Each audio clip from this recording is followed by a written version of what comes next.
למה דווקא כאילו זה כל כך סקרן אותך ליצור את הקשר באותה תקופה? כי יש משהו נורא מסתורי במישהו שפשוט לא מנסה. כיתה ט' זה...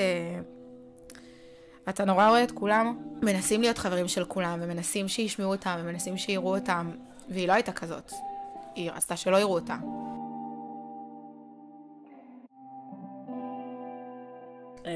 תמיד היינו חברות מאוד טובות מאז שהיינו ילדות.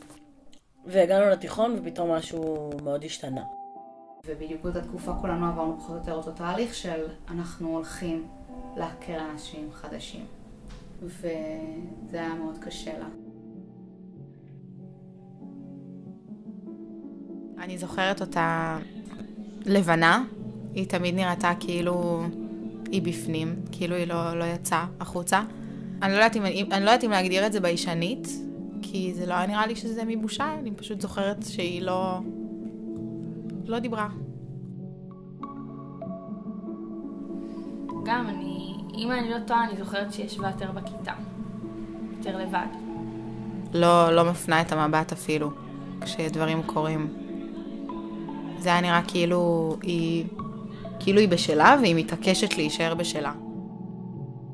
זכור לי רק תמונה אחת בראש, פעם אחת שהתחלתי איתה איזשהו שיח, אני אפילו לא זוכר, שיח בסיסי של מה קורה, משהו כזה, ואני זוכר רק חיוך מובך, שהראש שלה היה למטה כזה במחברת, ואז שדיברתי איתה זה הרימה את הראש כזה, היא חייכה, ענתה, אבל חזרה לתוך המחברת.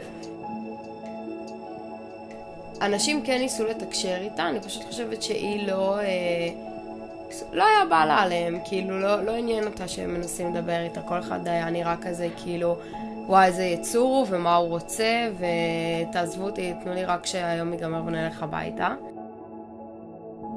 היא פחדה, פשוט פחדה, והיא ישבה המון לבד. אני זוכרת שהיא הייתה מספרת שבהפסקות, מה עשית בהפסקה? ישבתי לבד. אני חושב שעצם ההישארות שלה בחזרה באותו בית ספר גרמה לכך שהיא נאלצה להתמודד בעצמה מול דבר שהיא נמנעה מלהתמודד. בסופו של דבר, אם אני יכול לשחזר אחורה גם לפני זה, ברגע שהיה לה קצת קושי, פשוט היא לא רצתה להתמודד עם דברים. אתה הולכת לחוגים, ברגע שהחוג היה מתחיל להיות קצת קשה, פשוט אתה פורשת או שמאבדת עניין. זה שילוב של גיל שהוא מאוד בעייתי, שהביקורת העצמית שלך היא מאוד מאוד קשה. זה שילוב של הפחדים שהיו לה כשהיא נכנסה לתיכון.